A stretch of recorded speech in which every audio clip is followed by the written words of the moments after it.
নমস্কার বন্ধুরা, welcome to Shampa's kitchen. Shampa রান্নাঘরে সকলকে স্বাগত জানাচ্ছি। আজকে রুটির সাথে খাওয়ার মতো এমন একটা রেসিপি নিয়ে হাজির হয়েছি, সেটা আমরা সারা বছর খেতে পারবো, তৈরি করতে পারবো। কারণ রাত্রেবেলা অনেকেই আছে ডিনারে রুটি খেতে পছন্দ করেন।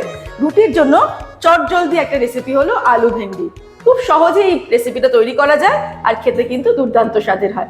আর আজকে এটা আমি তৈরি করব ম্যাগি মশলায় ম্যাজিক ব্যবহার করে, যেটা ব্যবহার করার জন্য এই রেসিপির টেস্টটা আরো এক্সট্রাঅর্ডিনারি হয়ে যাবে। তাহলে চলুন ঝটপট শুরু করি। সবার প্রথমে আমি একটা প্যান গরম করে নেব, ওভেনটাকে অন করে নিলাম। তারপর এর মধ্যে দিয়ে দেব তেল। আমি এখানে রিফাইন্ড অয়েল ব্যবহার করছি, তবে সর্ষের তেলেও রান্নাটা করা যেতে পারে। তেলটা ভালো মতো গরম হয়ে গেলে এর মধ্যে আমি ভেজে নেব আলু। তার আগে ফ্লেমটাকে মিডিয়ামে করে নিলাম। এবার এর মধ্যে আলুগুলো দিয়ে দিচ্ছি। দুটো মাঝারি সাইজের আলু আমি এরকম ভাবে কেটে নিয়েছি। আলুটাকে ভেজে নেব। আলু ভাজার সময় দিয়ে দেব 1/4 টিস্পুন নুন আর 1/4 টিস্পুন হলুদ গুঁড়ো। মিডিয়াম ফ্লেমে আলুটাকে ভালো করে ভেজে নিতে হবে। আলুটাকে আমি ভালো করে ভেজে নিয়েছি। এবারে আমি আলুটাকে তুলে নেব। ফ্লেমটা একদম লোতে করে দিলাম। আলু ভেজে তুলে নেওয়ার পর এবার এই একই তেলে ভেজে নেব ভেন্ডি। ভেন্ডিগুলোকে আমি একটা ভেন্ডিকে দুটুকরো করে কেটে নিয়েছি। এই রকম ভেন্ডি ভাজার সময়ও দিয়ে দেব অল্প নুন আর অল্প হলুদ গুঁড়ো। আলুর মতো ভেন্ডিটাকেও ভালো করে ভেজে নেব। ভেন্ডিগুলোকেও আমি ভেজে নিয়েছি। এবার এগুলোকেও আমি তুলে নেব। আবারও আমি কড়াইতে দিয়ে দিচ্ছি 2 টেবিল স্পুন তেল। এবারে তেল গরম হয়ে গেলে এর মধ্যে দিয়ে দেব ফোড়ন। দিয়ে দিচ্ছি একটা তেজপাতা, দুটো শুকনো লঙ্কা দিয়ে দিলাম, আর দিয়ে দেব 1/2 টিস্পুন গোটা জিরে। ফোড়নটাকে ফ্রাই করে নেব 10 থেকে 15 সেকেন্ড। তারপরে এর মধ্যে দিয়ে দেব কুচানো পেঁয়াজ। দুটো মাঝারি সাইজের পেঁয়াজ আমি কুচিয়ে নিয়েছি, সেই পেঁয়াজটা দিয়ে দিলাম। পেঁয়াজ ভাজার সময় দিয়ে দেব সামান্য চিনি, 1/2 টিস্পুন চিনি দিয়ে দিলাম। পেঁয়াজটাকে এবারে 5-6 মিনিটের জন্য ফ্রাই করতে হবে মিডিয়াম ফ্লেমে।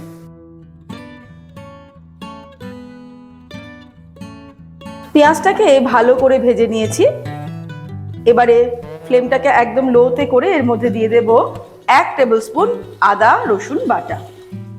আদা রসুন বাটা দিয়ে আরো 2-3 মিনিট এটাকে রান্না করব, যাতে আদা রসুনের কাঁচা ফ্লেভারটা চলে যায়। আদা রসুন দিয়ে সবকিছুকে ভালো করে নাড়াচাড়া করে রান্না করে নিলাম। এবারে এর মধ্যে গুঁড়ো মশলা অ্যাড করব। দিয়ে দিচ্ছি 1/2 টিস্পুন হলুদ গুঁড়ো, লঙ্কার গুঁড়ো দিয়ে দিচ্ছি 1/2 টিস্পুন, ধনের গুঁড়ো 1/2 টিস্পুন, জিরের গুঁড়ো দিয়ে দেবো 1 টিস্পুন। অল্প জল দিয়ে মশলাটাকে কষিয়ে নেব। একদম লো ফ্লেমেই 2 মিনিট কষিয়ে নিতে হবে। তারপর ফিরে আসছি। 2 মিনিট মশলাটাকে কষিয়ে নিয়েছি। এবার এর মধ্যে দিয়ে দেব টমেটো কোচানো। একটা মাঝারি সাইজের টমেটো কুচিয়ে নিয়েছি, সেটা দিয়ে দিলাম। আর টমেটো দেওয়ার পরে দিয়ে দেব নুন, 1 টিস্পুন নুন দিয়ে দিলাম। নুন আর ঝালটা কিন্তু নিজেদের স্বাদ অনুসারে অ্যাড করতে হবে। এবারে আবারও 3 মিনিট মতো রান্না করব, যাতে টমেটোটা সম্পূর্ণ গলে যায়। এই সময় আমি একটু ঢেকে দিচ্ছি। ফ্লেমটাকে লোতে রেখে 3 মিনিটের জন্য ঢেকে দেব, যাতে টমেটোটা সম্পূর্ণ গলে যায়। 3 মিনিট পর ফিরে আসছি। 3 মিনিট হয়ে গেছে। টমেটো কিন্তু একদম গলে গেছে আর মশলাও কষানো কমপ্লিট। মশলা থেকে তেল ছেড়ে দিয়েছে। এই সময় এবার আমরা ভেজে রাখা ভিন্ডি আর আলু এর মধ্যে অ্যাড করে দেব। তারপর ফ্লেমটাকে হাই করে দিয়ে মশলার সঙ্গে 1 মিনিট কষিয়ে নেব। 1 মিনিট কষিয়ে নিলাম। এবার এই আলু ভেন্ডির তরকারিতে অল্প জল দিয়ে দেব। এটা যেহেতু একদম শুকনো শুকনোই হবে, কারণ আমরা আগেই বলেছি যে এটা রুটির সাথে সার্ভ করার মতো, তাই জন্য আমি অল্প একটু জল এইভাবে ছড়িয়ে দেব। খুব বেশি কিন্তু জল দেওয়ার দরকার নেই।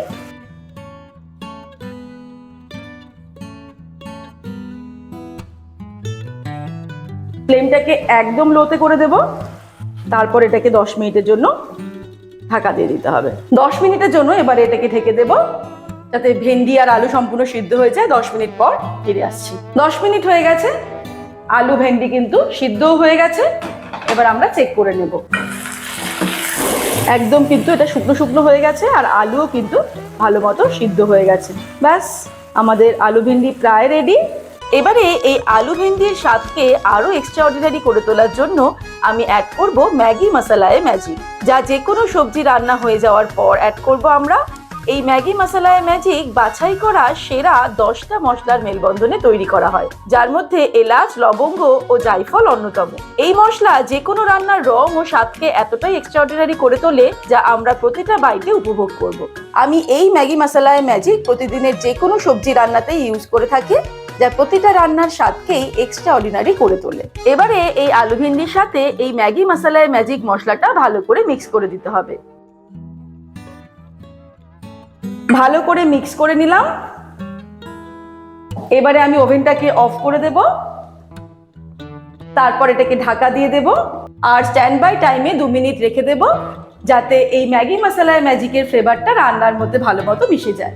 2 মিনিট হয়ে গেছে, এবারে ঢাকা খুলবো। দারুণ সুগন্ধ বেরিয়েছে। তৈরি হয়ে গেল আজকের রেসিপি আলু ভিন্ডি।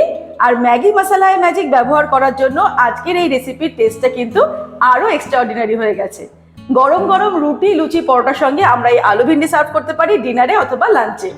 আজকের রেসিপিটা ভালো লাগলে লাইক করতে আর শেয়ার করতে ভুলবেন না। আর এরকমই দারুণ দারুণ রেসিপির আপডেট পাওয়ার জন্য সম্পাস কিচেন চ্যানেলটিকে সাবস্ক্রাইব করে নিন। ভালো থাকবেন, সুস্থ থাকবেন। আমি আবারও হাজির হব নতুন নতুন রেসিপির সঙ্গে। নমস্কার।